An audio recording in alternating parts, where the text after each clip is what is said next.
ZEE5 ಇರುವಾಗ ನೀವು ನಿಮ್ಮ ನೆಚ್ಚಿನ ಶೋಗಳನ್ನ ಎಂದಿಗೂ ಮಿಸ್ ಮಾಡಿಕೊಳ್ಳುವುದಿಲ್ಲ. ಅದು ಸಂಪೂರ್ಣ ಉಚಿತವಾಗಿ. ಅವಳ ದುಃಖ ನೋಡಿದ್ರೆ ಎಂತವರಿಗೂ ಕರಳು ಹಿಂಡೋ ತರ ಆಗ್ತಿತ್ತು. ನ್ಯಾಯ ಕೊಡ್ಸಿ ಅಂತ ಕೇಳ್ಕೊಂಡ್ರು. ಆ ತಾಯಿ ದುಃಖನೇ ಈ ಕೇಸ್ಗೆ ಮೂಲ. ನಂತರ ನಮ್ಮ ಮನೇಲಿ ನನ್ನ ಚಿಕ್ಕತ್ತೆಗೆ ಮಾತ್ರೆಗಳಿಂದ ಅಲರ್ಜಿ ಆಯಿತು. ಸೊ ಅದ್ರ ಜಾಡ್ನ ಹಿಡಿತಾ ಹೋದೆ. ಅಷ್ಟೊತ್ತಿಗೆ ನನ್ನ ಗಂಡನೇ ಇಂಥ ಜಾಲದಲ್ಲಿ ಸಿಕ್ಕಾಕೊಂಡಿದ್ದಾನೆ ಅಂತ ಹೈಯರ್ ಆಫೀಸರ್ಗಳಿಂದ ಮಾಹಿತಿ ಬಂತು. ಹಾಗಾಗಿ ನಾನು ಅವ್ರನ್ನ ಅರೆಸ್ಟ್ ಮಾಡಬೇಕಾಯ್ತು. ಆಮೇಲೆ ಇನ್ವೆಸ್ಟಿಗೇಷನ್ನ ಶುರು ಮಾಡಿದೆ. ಬೆಂಗಳೂರಿನಲ್ಲಿರೋ ಅಷ್ಟು ಮೆಡಿಕಲ್ ಶಾಪ್ಗಳು, ಅವ್ರ ರೆಪ್ಗಳು, ಅವ್ರು ಕೊಡೋ ಡಿಸ್ಕೌಂಟ್ಗಳು ಎಲ್ಲ ಮಾಹಿತಿಗಳನ್ನು ಕಲೆ ಹಾಕ್ತಾ ಹೋದೆ. ಆ ಪ್ರೋಸೆಸ್ನಲ್ಲಿ ಮೆಡಿಕಲ್ ಮಾಫಿಯಾ ಅನ್ನೋದು ಎಷ್ಟು ದೊಡ್ಡ ದಂಧೆ ಅನ್ನೋದು ನನ್ನ ಅನುಭವಕ್ಕೆ ಬರ್ತಾ ಹೋಯ್ತು. ಇದ್ರಲ್ಲಿ ಬೇಕು ಅಂತಾನೆ ಕಾರ್ತಿಕ್ನ ಸಿಕ್ಕಾಕ್ಸಿದ್ದಾರೆ ಅನ್ನೋದಕ್ಕೆ ಪ್ರೂಫ್ ಸಿಗ್ತಾ ಹೋಯ್ತು. ಈ ಕೇಸ್ನಲ್ಲಿ ರವಿನೇ ಕಿಂಗ್ ಪಿನ್. ಈ ರವಿನೇ ಕಾರ್ತಿಕ್ನ ಈ ಕೇಸಲ್ಲಿ ಫಿಟ್ ಮಾಡಿಸಿರೋದು. ರವಿ ಹಿಂದೆ ಇರೋ ಈ ಕಾಣದ ಕೈಗಳು ರವಿಯಿಂದ ಈ ಕೆಲಸ ಮಾಡಿಸ್ತು.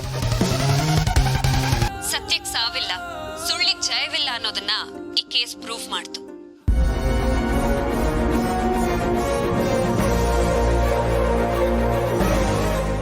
ದೇವ್ರೆ, ಅಂತೂ ಇತ್ತು ಕಂಡ್ಬಿಟ್ಟಿಯಲ್ಲಪ್ಪ. ನೋಡಿದ್ಯಾಕ ಸತ್ಯ ನಮ್ಮ ಕೊಟ್ಟ ಮಾತನ್ನ ಉಳಿಸ್ಕೊಂಡು ಕಾಂತಿನೂ ಬಿಡುಗಡೆನೂ ಮಾಡಿಸಿದ್ಲು. ಹೌದಮ್ಮ, ಪಾಪ ಅವಳನ್ನ ನಾವೆಲ್ಲ ಏನೆಲ್ಲ ಅಂದ್ವಿ, ಆದರೆ ಅವಳು ಮಾತ್ರ ತನ್ನ ವೃತ್ತಿ ಧರ್ಮ ಸತಿ ಧರ್ಮ ನಿಜವಾಗಲೂ ಪಾಲಿಸ್ತು. ಹೌದು ದೊಡ್ಡಪ್ಪ, ಅಣ್ಣ ಜೈಲಿಂದ ರಿಲೀಸ್ ಆದ್ನಲ್ಲ, ನನಗಷ್ಟೇ ಸಂತೋಷ. ನಾನಂತೂ ದೇವ್ರಿಗೆ ಹರಕೆನ ಹೊತ್ಕೊಂಡ್ಬಿಟ್ಟಿದ್ದೆ. ನೀನ್ ಯಾವಾಗಿಂದಾನೆ ಹೀಗಾಗ್ಬಿಟ್ಟೆ? ದೊಡ್ಡಮ್ಮನ್ ನೋಡಿ, ದೇವ್ರಿದಾನೆ ಅನ್ನೋದು ಯಾವಾಗ್ಲೂ ಹೇಳ್ತಾ ಇರ್ತಾರಲ್ಲ, ಈಗ ಅದು ಪ್ರೂಫ್ ಕೂಡ ಆಯ್ತು. ಸೀತಾದೇವಿಯವರಿಗೆ ಈಗಲಾದರೂ ಸಮಾಧಾನವಾಯಿತೋ? ಹೂರಿ, ಹೋದ ಜೀವ ವಾಪಸ್ ಬಂದಾಗಾಯ್ತು. ಕಾರ್ತಿಕ್ ಜೈಲಿಗೆ ಹೋದಾಗಿಂದ ಒಂದು ಕ್ಷಣನೂ ನೆಮ್ಮದಿ ಇರಲಿಲ್ಲ ರೀ. ಈಗ ನಿರಾಳ ಆಯ್ತು. ನಿಂತ್ಕೋ ಅಲ್ಲೇ. ಇನ್ನು ಒಂದೇ ಒಂದು ಹೆಜ್ಜೆನೂ ಮುಂದಕ್ಕಿಡಬೇಡ ನೀನು. ಅಲ್ಲೇನಾಯ್ತು? ಆದ್ರೆ ನನ್ನ ಮಗನಿಗೆ ಲಾಠಿಯಿಂದ ಹೊಡೆದಿದೆಯಲ್ಲ, ನನಗೆ ಹೇಗಾಗಿರ್ಬೇಡ. ನಾನೇ ನನ್ನ ಮಗನ ಮೇಲೆ ಕೈ ಮಾಡಿರಲಿಲ್ಲ. ನೀನಲ್ಲಿ ಇಷ್ಟೊಂದು ಕ್ರೂರತ್ವ ಇದೆ ಅಂತ ನನಗೆ ಗೊತ್ತಾಗಿದ್ರೆ ಅಕ್ಕನಿಗಿಂತ ಮುಂಚೆನೆ ನಾನು ನಿನ್ನನ್ನು ಈ ಮನೆಯಿಂದ ಆಚೆ ಕಳಿಸ್ತಿದ್ದೆ. ಈಗಲೂ ಕಾಲ ಮಿಂಚಿಲ್ಲ ಊರ್ಮಿಳಾ.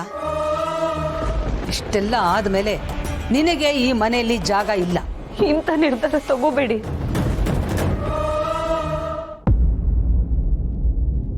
ದೊಡ್ಡಮ್ಮ, ಏನಾಯ್ತು?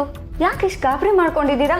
ಅಲ್ಲ, ಈಗಷ್ಟೇ ಇಷ್ಟು ಖುಷಿಯಾಗಿದ್ರಿ, ಅಣ್ಣ ಬೇಗ ಬಂದ್ಬಿಡ್ತಾನೆ. Just chill.